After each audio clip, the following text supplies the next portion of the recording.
नमस्कार, मी आहे मयुरी आणि आज आपण बघणार आहोत ताजी ताजी मांदेली फ्राय आणि कोळंबीची ग्रेव्ही. तर ग्रेव्ही सुकी बनवणार आहोत, एकदम पाणी नाही टाकणार जास्त त्याच्यामध्ये. सुकी ग्रेव्ही दाखवणार आहे आज. तर फिश व्यवस्थित धुवून घ्यायचे आहेत आणि आता पहिलं आपण कोळंबीची ग्रेव्ही कशी बनवायची ते बघतोय. तर त्याच्यामध्ये मी वाटण घेतलं आहे, जे भाजून ठेवलं होतं कांदा खोबरा मिक्स करून त्यातले 4 ते 5 चमच वाटणाचे घेतलेले आहेत आणि त्याच्यात आता अद्रक लसूण कोथिंबीर मिरची घेणार आहे.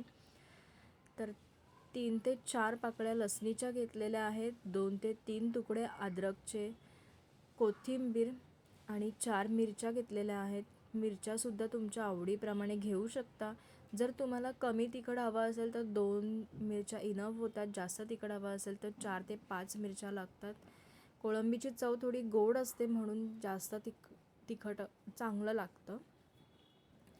तर पाणी टाकून हे वाटण वाटून घेतलेलं आहे, हिरवंगार असं वाटण झालेलं आहे.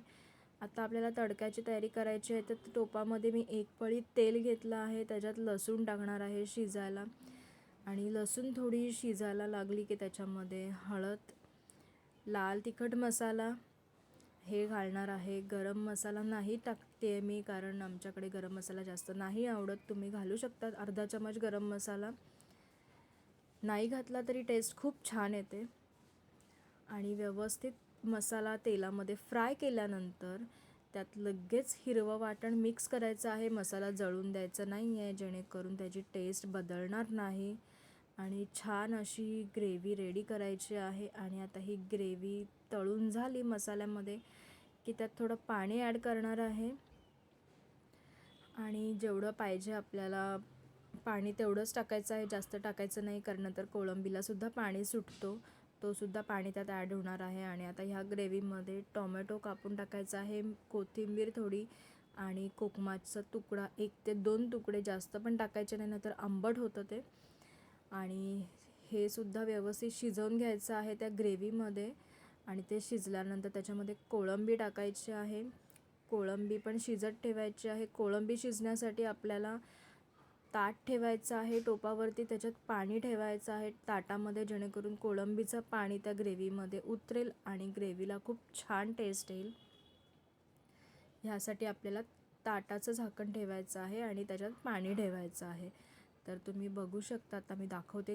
ग्रेव्ही खूप छान झालेली आहे, कोळंबी शिजलेली आहे. जर अजून ग्रेव्ही वाढवायची आहे तर ताटातलंच गरम पाणी त्यात टाकायचं आहे. गरम पाणी ह्यासाठी जेणेकरून ग्रेव्हीची ओरिजिनल टेस्ट निघून नाही जाणार, थंड पाण्याने थोडी टेस्ट बदलते. तर गरम पाणीच ॲड केलं आहे आणि आता ते मिक्स करून घेतलेलं आहे. एकदम अफलातून अशी चव येते ग्रेव्हीला. खूप छान ग्रेव्ही बनली होती. तुम्हाला आवडली असेल तर नक्की ट्राय करा, खूप छान लागते ही अशी ग्रेव्ही. आणि आता आपण बघणार आहोत मांदेली फ्राय. तर मांदेली फ्रायसाठी सुद्धा साधं सिंपल मसाले वापरणार आहे, ते म्हणजे हळद आणि लाल तिखट आणि मीठ, बस. मांदेली आणि बोंबीलसाठी अद्रक लसूणची पेस्ट किंवा कुठलाही गरम मसाला किंवा धणा पावडर हे नाही घेतलं तरीसुद्धा ह्या 2 फिशला स्वतःची एक ओरिजिनल टेस्ट असते. ती फक्त हळद, मीठ आणि लाल तिखटमध्ये सुद्धा छान होते. अद्रक लसूणची पेस्ट, गरम मसाला किंवा अजून कोणताही मसाला जर तुम्हाला ॲड करायचा असेल तर ते मोठ्या फिशमध्ये घेऊ शकता. मोठ्या फिशमध्ये ती लसणीची टेस्ट खूप छान येते आणि त्या रेसिपीसुद्धा मी नंतर दाखवेन तुम्हाला मोठ्या फिशची. तर हे आता छोटे फिशची रेसिपी आहे, म्हणजेच मांदेलीची.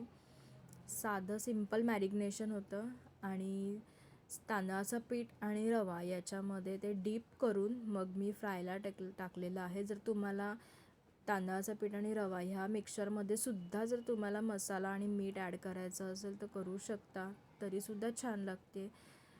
नाही घेतला तरीसुद्धा छान लागतं. पण जो लाल तिखट मसाला आहे तो तुमचा कोणत्या पद्धतीचा आहे घरगुती मसाला, त्यावर पण डिपेंड करतं की तुमच्या घरातल्या मसाल्यावर की फिशची टेस्ट कशी येते. ती मसाल्याची रेसिपीसुद्धा मी तुम्हाला सांगेन लवकरच. तर असे छानपैकी गोल्डन ब्राऊन, असे ब्राऊन नाही म्हणता येणार, असे ऑरेंज असे मांदेली फ्राय झालेली आहेत.